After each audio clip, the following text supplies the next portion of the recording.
પોરબંદર પંથકમાં 24 કલાકમાં યુવાનો દ્વારા ઝાડમાં ફસાયેલા 2 અજગરનું રેસ્ક્યુ કરાયું હતું.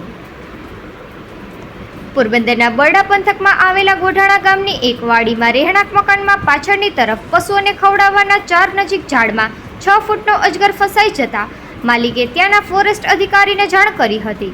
આથી ફોરેસ્ટ અધિકારી દેવાભાઈ અને સુરેશભાઈ ઓડેદરા ઉપરાંત ગ્રીન વાઇલ્ડલાઇફ કન્ઝર્વેશન સોસાયટીના રેસ્ક્યુઅર નાગાજણ મોઢવાડિયા ત્યાં દોડી ગયા હતા અને આ અજગરને કોઈ પણ જાતની ઈજા ન થાય તે રીતે સાવચેતીથી અજગરને ઝાડમાંથી મુક્ત કર્યો હતો અને લોકોના ભયમાંથી મુક્ત કરાવ્યા હતા અને અજગરને બરડાના જંગલમાં મુક્ત કર્યો હતો. રેસ્ક્યુઅર નાગાજણ મોઢવાડિયાના જણાવ્યા મુજબ આ અજગર શેડ્યુલ 1 માં આવતી પ્રજાતિ છે, એટલે કે તે ઘટતી જતી પ્રજાતિ છે.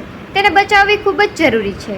ઇન્ડિયન રોક પાયથોન પ્રજાતિના આ અજગરની લંબાઈ 15 થી લઈને 20 ફૂટ સુધીની હોય છે. વજન 90 કિલો સુધીનું હોઈ શકે છે.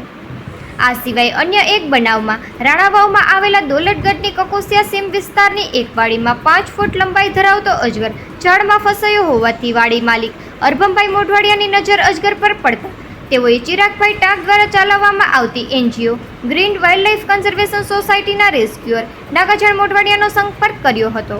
તેથી તાત્કાલિક નાગાજણ તુરંત ત્યાં દોડી ગયા હતા અને અજગરને કોઈ પણ જાતની ઈજા ન પહોંચે તેમ તેને સલામત રીતે ઝાડમાંથી મુક્ત કર્યો હતો. ત્યારબાદ અજગરને રહેણાંક વિસ્તારથી દૂર બરડાના જંગલ વિસ્તારમાં છોડી દેવામાં આવ્યો હતો. નિપુલ પોપટ, પોરબંદર ટાઈમ્સ.